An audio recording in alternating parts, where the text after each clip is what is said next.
What are some ways you can act justly or fairly to others this week? We as Methodists help others through Encore. We don't even know these people and probably will never meet them. But life hasn't been fair to these people.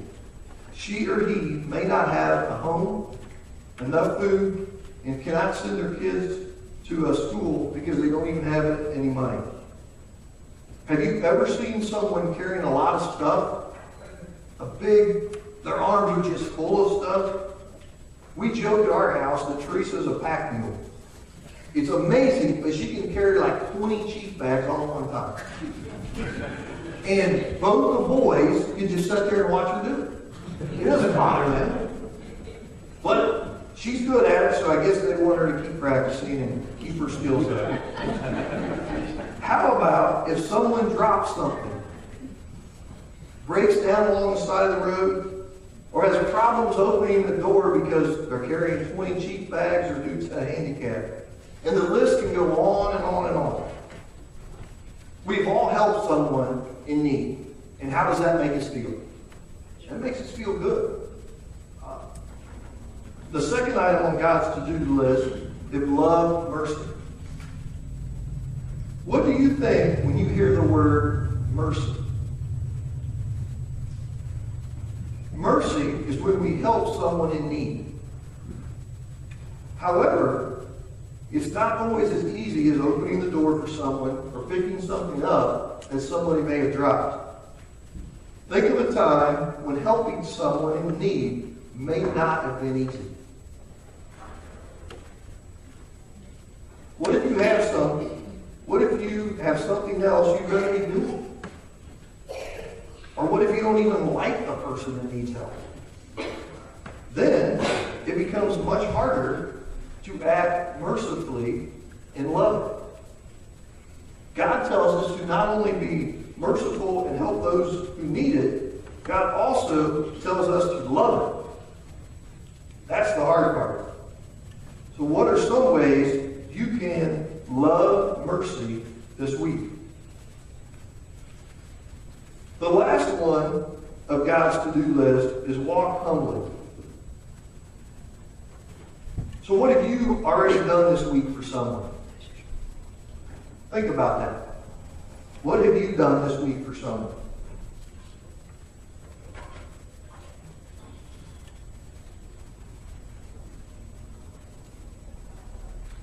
Have you opened a door for someone? Whoa.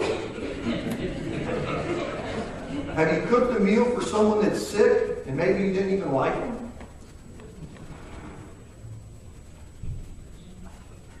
How about, did you make the winning play so your team could win? Or did you drive someone to an appointment? Your yearly review at work said you are the greatest employee there ever was. Man, I am so awesome. I help people all the time.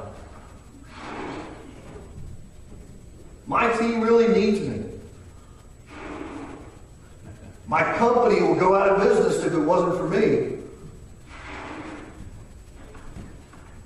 Now, what would happen if I kept going? This balloon would bust, wouldn't it? What do you think would happen? Sometimes we have too much of a good thing. A balloon needs air to be a balloon. But too much air, the balloon will burst. Sometimes we are like balloons.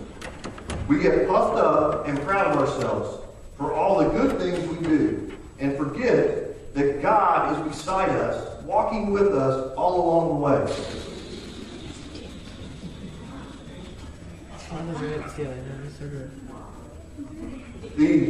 So remember, why does God remind us to walk humbly? We all forget sometimes that we're walking with God. But when we remember that God is beside us, guiding us through every day, and we don't overlay that with our pride and boastful of ourselves, it makes for a much happier, easier day. And the most important thing is, that's when it pleases God. The special offering this morning that we are taking up, as I said, is for Encore, an organization in the church that helps all kinds of people in need around the world. They help children go to school, and they help parents grow food. They help people who have lost their homes to storms and earthquakes to rebuild them. They do a lot of good things, and today's offering will help them continue that. I now would like to read part of an email from Bishop O this week that we received about the great hour of sharing. And if you don't know, Bishop O is the bishop of the West Ohio Conference, but he's also the president of the General Board of Global Ministries. For 70 years, the United Methodist Church has responded to the Micah Challenge through the United Methodist Committee on Relief. With the recent major earthquakes in Haiti and Chile, combined with the losses of Sam Dixon and Clint Rabb, the General Board of Global Ministries, and specifically Encore, have weathered quite the storm this year. And Sam and Clint, just for the ones of you that don't know, are two Encore leaders that were killed in the Haiti earthquake. Bishop O goes on to say, I am thankful for you for your outpouring of prayers and gifts while encouraging the church to respond in a powerful way to the needs of those most affected throughout the world. The gifts to Encore supporting Haiti relief efforts is expected to be more than $25 million, with the people of West Ohio contributing $709,000 of that total as of the end of February.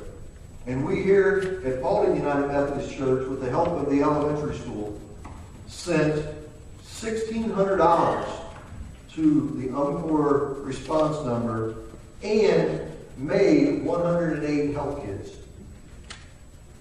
100% of the donations made to Encore Haiti Emergency Advance will benefit God's most vulnerable children in Haiti. The same will be true for gifts of the Chile earthquake response. As you know, Encore is able to make these promises because administrative expenses are covered through the one great hour of sharing. Because Encore does not receive World Service Funds or any other apportionments, the cost of doing business are underwritten by the one great hour of sharing. I encourage you to receive the one great hour of sharing offering in your church this Sunday, March 14th, and to lay the foundation for Encore to seek justice and mercy for suffering people everywhere. Thanks be to God for the people of the United Methodist Church in West Ohio, who continue to answer the call to be the hands, the hearts, and the hope of the church wherever people are suffering. And as I said, that was part of an email from Bishop O this week.